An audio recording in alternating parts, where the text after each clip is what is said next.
Magandang araw po sa inyong lahat mga kababayan at welcome back dito po sa ating munting channel Pinas News Review, kung saan re-reviewin po natin ang mga mahalagang balita dito sa Pilipinas. Mga simpleng komento sa mga issue dito sa Pinas. At eto nga mga kababayan, kapapasok lang, hala, inimbestigahan na Mayor Basti Duterte Kibuloy pumalag PBBM no permit rally PRRD. Nako, yan po ang ating alamin, no? Mula po rito kay Philippines Trending News. Yan, nasa description po ang full video link ng video ito.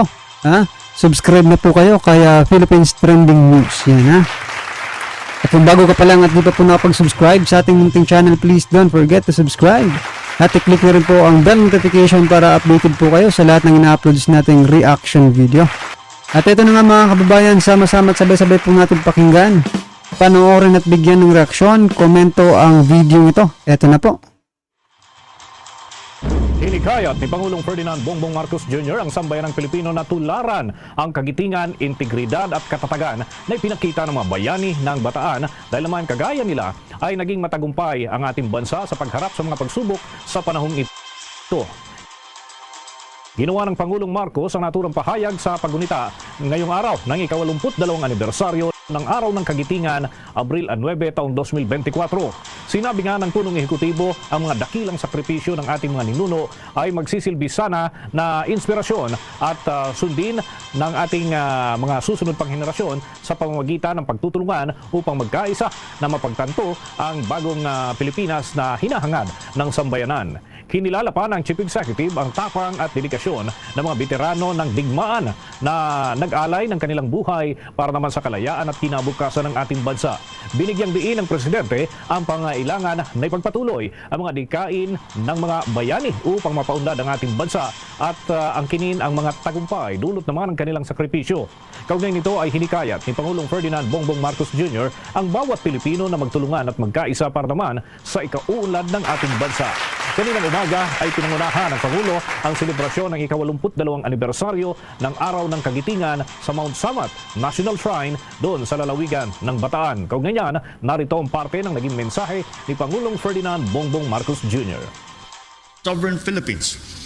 82 years on, our nation remains confronted with novel challenges in varying forms and degrees, but with the same existential impact. Some portend clear and present threats to our sovereign rights and in fact have already caused physical harm to our people.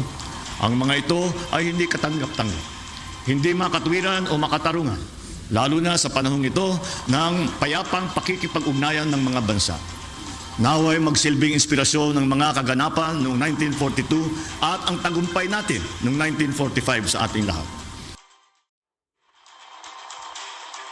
So yan mga kababayan, narinig nyo po, payapang pakikipag-ugnayan sa iba't ibang bansa. So ibig sabihin mga kababayan, palakpakan po natin kasi walang magaganap na gera dito, no? Between China at Philippines mga kababayan. Kasi mapayapang ugnayan, di ba? O ito lang kasi, ito lang yung itong mga matatapang, no? Yung mga matatapang lang kasi yung nagpapakalat na gustong-gusto ng gera. Diba? Pero pag diba? Tularan niyo itong ating mga bayani, mga kababayan, diba? Matatapang. At gumagamit ito ng mga talino rin, hindi lang puro tapang, diba? Gayon din sa ating kabataan at sa mga ating susunod na salinlahi. Tulad ng pinamalas ng ating mga dakilang ninuno, hindi tayo dapat magpasupil at magpaapi, lalo na sa loob ng ating sariling bakuran. Naway, mapagkunan natin ito ng pang-ibayong kamalayan, tapang at lakas ng loob. Bahagi ang mensahe ni Pangulong Ferdinand Bongbong Marcos Jr. sa ika-82 anibersaryo ng Araw ng Kagitingan.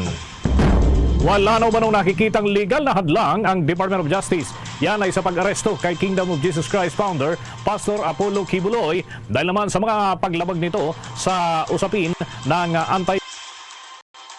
Child Abuse Law o yung Republic Act 7610. Ginawa nga ng ahensya ang naturang komento matapos na naman maglabas ng mga pahayag ang naturang pastor. Kasabay na rin ng pag-release ng Davao Regional Trial Court ng warrant of arrest laban kay Kibuloy noong 3 ng Abril, taong kasalukuyan para naman sa sexual abuse sa mga minor de edad at maltreatment na ginawa umano ng naturang pastor doon sa kanyang mga biktima. Ayon sa Department of Justice, ang kaso laban kay Kibuloy ay hindi kailanman magiging mahina at mayroong direktang ebidensya na magpapatunay sa lahat ng elemento ng mga paglabag doon sa mga panuntunan ng batas laban naman dyan kay Kibuloy. At tinitiyak ng Justice Secretary na si Jesus Crispin Remulla na para sa kaligtasan ni Kibuloy, kung ito ay susuko, ay wala umanong magiging problema. Iginit pa ng kalihim na walang sino man na higit pa sa batas kahit na ito ay may malagang posisyon sa kanyang religious organization. Kumalala nga, paulit-ulit na sinasabi ni Kibuloy na dapat magsampa ng mga kaso laban sa kanya sa korte at hindi nakaladka rin pa ang kanyang pangalan sa Senado at sa Kamara kaugnay doon sa mga sariling mga investigasyon. Sa kabila nito ay tumatanggi umano na sumailalim sa jurisdiksyon ng korte ang naturang pastor at nais pang manatili bilang fugitive from justice. Hinimok ni Remulla itong si Kibuloy na harapin ang mga paglilitis kung naniniwala itong siya ay inosente. Samantala, hinihintay ng Department of Justice ang pagpapalabas ng Pasig Regional Trial Court ng isa pang warrant of arrest laban naman kay Kibuloy kaugnay dun sa qualified trafficking at mga iba pang usapin na nakabinbin na rin sa hukuman. Isang matinding problema, knowing kunyari ang presidente ay involved sa droga, how can we let him run a country na nasa gitna ng feud between China and America? Baka mapagera tayo nang wala sa oras. And we cannot let a drug-taking, drug-crazed president, ika nga, kung totoo yung sinasabi na pulboronic video na ilalabas, sumosobra na, ang nalakpasan na, mapipigtas na, ang haba ng pasensya namin at ng aming imagination. Hindi na namin maintindihan ng aming lohiko at imagination kung kaka-explain, baka ganito, baka ganon, kasi ganito Hindi, simple. Ayaw nyo kaming pakinggan. Kami yung amo, kami yung nandito sa itaas, kami naglagay. Pagka yung presidente ganon, you're fired. Pagka yung mga manager mo, gago, you're fired. Hindi kayo pwedeng magmalaki sa isang kumpanya. Pagka yung handbook, gusto nyo pang palitan to favor yung nakawan ninyo o yung to favor yung extension ninyo sa office, you are fired. Pag napapalitan yung handbook, kami gumawa niyan BBM, you are fired. Ganon, you are fired. Ayos kayo. Gagamitan nyo kami ng tatakutin nyo kami. Gago. Hindi nyo kami matatakot. Ito yung constitution, ito kami, Ayan, Ito ka lang. Binoto ka lang namin. Kaya nga, kung nakikinig kayo dun sa, sa previous vlogs, mga kababayan, Ako, tama po yung sinasabi dito ni Sir, no? Ni Sir Dado, mga kababayan, di ba? Kasi binoto lang naman talaga natin si PBBM, no? Ako, aminado po ako, bumoto po ako dyan, pero, di ba? Hindi naman sa binoto mo ngayon, hindi ka na magsasalita. Di ba? Kailangan din minsan kontrahin mo kasi, di ba? Tama po yung sinasabi kanina, no? Tayo po ang bumoto, kaya tayo po ang naglagay sa pwesto sa pagiging presidente ni President Bongbong Marcos Jr. Pero iba po yung ibinabalik, no? Yung ginaganti sa atin, di ba? May nakita nga akong isang post ni doon sa Twitter, mga kababayan, na nanonood pa ng concert, di ba? Sa kabila po ng problema ng ating, hindi naman natin sinasabi na huwag kayong mag-aliw, di ba? Kasi kung ganyan na talaga yung ninyo, yung nakasanayan na, di ba? Pag may mga problema kayo, gusto niyo talagang mag-aliw-aliw, di ba? Na wala tayong magagawa dyan. Pero ang ano lang ng taong bayan, mga kababayan natin, malaki po ang problema ang kinakaharap ng Pilipinas, di ba? Tapos, yung first family, ganyan pa yung ipapakita sa parang, di ba, nanonood ng concert, di ba? Hindi naman sa pinagbabawalan natin, pero konting respeto naman po sa taong bayan, di ba? Ano sa palagay nyo?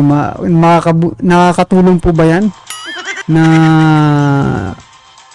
tama rin po yung sinasabi niya ni Perbisdak Pilipinas. Sabi niya kanina, diba, sabi niya nanonood ng ng concert, no? Pero pag may mga sakuna, pag may mga kailangan po sila ng taong bayan, wala po, hindi po mahagilap. Hindi nakikita, di ba? Ang ibig sabihin lang po nito, mga kabayan, magtrabaho po kayo, di ba? Sa dami ng problema ng ating bansa, no? Wag naman ganoon. Yeah. Wag naman po ganoon na ipapakita niyo pa sa amin na nanonood pa kayo ng konserto, di ba? Oh, pero hindi natin sila pinagbabawalan na mag happy-happy, di ba? Kasi kailangan din yun minsan, di ba? Yung mag happy-happy sila, di ba? Ano dyan? Huwag kayong matatakot. Tayo ang masusunod. The Philippines is there because meron tinatawag na Filipino people. 117 million o pas. Correct. Now, 117 million. Huwag kayong natatakot sa armed forces. Kakampi ang armed forces tsaka ang PNP. They are there to serve you, serve me, serve everyone, serve all of us, serve the Filipino people. Ano ba yung mga motto? To serve and protect. Yung PNP, sino pinoprotektahan nila? Sarili nila? To serve and protect the Filipino people. Pati ba tatakot sa pulis? Kakampi ninyo ang pulis. Masyado kasing mga conspiracy theory, ang dami kasing mga ek-ek na kwento. Naniniwala ngayon ng taong bayan sa sarili nating kadramahan, mga kakwento-kwento na mga abusadong pulis. Hindi, meron abusado, oo, pero hindi lahat. Yung hanapin ninyo yung mga kakampi, nandyan lang sila. At saka ganun din ang armed forces. Nandyan ang armed forces to defend the republic. Sino ba republic? Tayo. Ba't nila i-defend yung tulay? Ba't nila i-defend yung mga building? Defend nila, taong bayan. Kaya nga nandyan yung armed forces at PNP for us. Isa pa po ito, mga kabayan, no? Na-notice ko lang, no? Nung kapanahonan ni PRD, walang ni isang PMAer, no? Walang ni isang PMAer or general or something na mataas ang posisyon na nagsalita, no? Against the government, no? Against the government. Pero ngayon, mga kababayan, no? Madami po. Isa lang po si Serdado sa mga nagsasalita. Marami pa po sila, 'di ba? Ngayon nga lang po ako nakapag napansin, no? Ngayon ko lang na may mga lumalabas na mga manifesto, mga kabayan, 'di ba? Oh, coming from the PMAers, mga review, no? Oh, at saka yung maliban po diyan sa pagtira kay 'di ba? May naganong manifesto doon sa kay Eric, 'di ba, nung ikinulong. O naglabas sila ng nagpapirma rin sila doon. No. Tapos dito sa nasawing sundalo, 'di ba, na tinawag na duwag at pabonjing lang ni Senator Tulfo, naglabas din sila, no? At eto, mga kabayan, may kumakalat din na may mga PMAer daw di umano na nagpapapirma para patalsikin si BP Sara. Kung dinahin dahil dito sa nangyayari sa hindi nagsasalita, no comment lang dito sa West Philippine Sea, no? Ayan na po ay naano natin doon sa sa isa pang vlogger, mga kababayan, no? Sa chat, nag-chat na may group chat daw, no, sa draft. Naka-draft na, mga kababayan, yung manifesto kung saan magpapapirma. Nako, counterpart naman, no? Si BP Sara naman po ang tinitira. Ewan ko lang po kung totoo yan. Sana magsalita po yung mga PMAer kung totoo ba yan, hindi. Diba? For us, no? Kaya huwag kayong matatakot. Now, that's why I hope, yung message ko sa inyo, this Lenten season, this Holy Week, total, mahaba yung bakasyon, kahit mga 5 minuto, 10 minuto, pag-usapan ninyo, o kaya you ponder upon it, no? Ano ba nangyayari sa bansa natin? Okay. May kwento na si BBM nagdro-droga, tapos noon, abusado itong mga senator, may resolution 10, senator, congressman, resolution 10, dinededma nila, may issue doon sa PCSO, may issue sa airport, binibenta nila airport, ayoko ibenta yung airport, ayoko. Gusto ko nga, bili natin lahat ng kuryente, tubig na yan eh. Tama po. Yan, mga kababayan, tama po, Serdado, 'di ba? Dapat hindi po talaga yan privatize, mga ka-review, no? Ito pang nakakapagtaka. Yung number 1, no, na abogado, attorney, no, na against talaga siyang 'di ba? Ipangalan kay Ninoy yung NAIA, 'di ba? Dapat daw palitan niya ng Manila, no? NIA, Manila International Airport. Ang tinutukoy ko po mga karibin natin itong si Attorney Gadon, no? Oh, si Attorney Gadon po, yan po ang kanyang unang-unang yung diyan po siya sumikat. 'Di ba? Yung sa airport, 'di ba? Ang nakakapagtaka ngayon bakit po siya tahimik? 'Di ba? Bakit po siya tahimik ngayon? At at yung kanya pong gustong mangyari mga kababayan ay napakalayo po dun sa airport, no? Nagsalita siya pero hindi patungkol dun sa airport, no? Patungkol sa Chacha, no? Yung term extension. Aba. Senator Lariga senator. Tumakbong senador Secretary Gadon mga kababayan. Secretary Gadon, ano po ang masasabi mo ngayong ibinebenta or nabenta na, 'di ba, yung Manila ay yung Ninoy Aquino International Airport? 'Di ba against ka diyan? O bakit ngayon hindi ka nagsasalita? Dahil ba binigyan ka ng posisyon, no? Nako. Eto, pera-pera lang talaga no mga kababayan, wala. Ngayon, mabibilang mo lang siguro yung talagang totoong public service, mga ka-review. Ngayon, siguro, pera-pera na lang Tingnan nyo, sa Kongreso, sa Senado, maging yung mga sekretary. Diba? Masayang-masaya po sila. Sa totoo lang, yan, opinion ko lang masayang-masaya siguro sila sa panahon ngayon. No, masayang-masaya siguro sila. Kasi punong-puno Punong-puno yung mga bulsa. Hinangitak.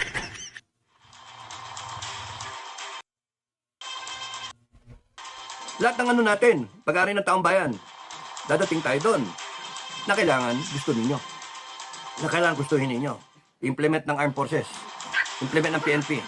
Implement ng sino man ang nakaupo, because you, Filipino people, we have to say what we want as a country, as a nation, as a people. Hindi yung susunod tayo dun sa mga taong gago, mga politiko na nilagay ninyo, nilagay natin, and then sila ngayon ang gumagago sa atin, and tapos susunod tayo, we will be herded towards dun sa gusto nilang mangyari. Mali yun.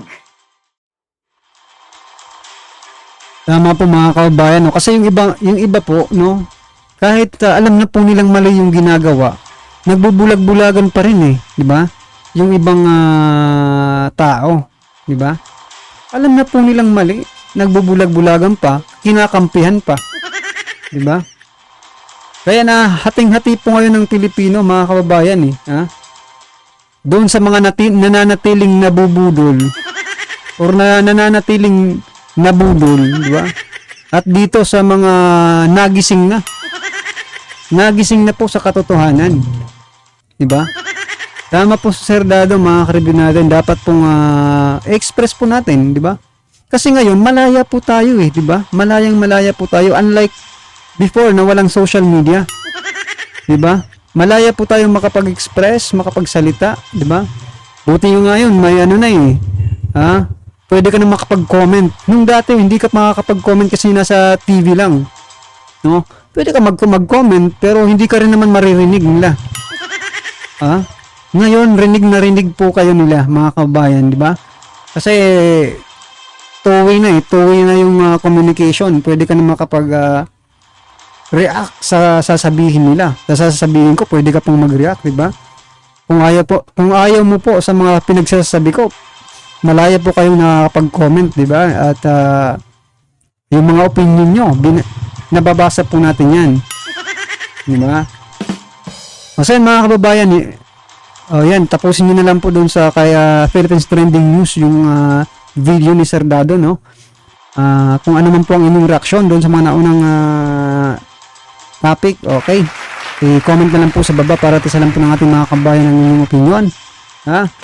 At reaction yan. Maraming salamat po sa inyong lahat.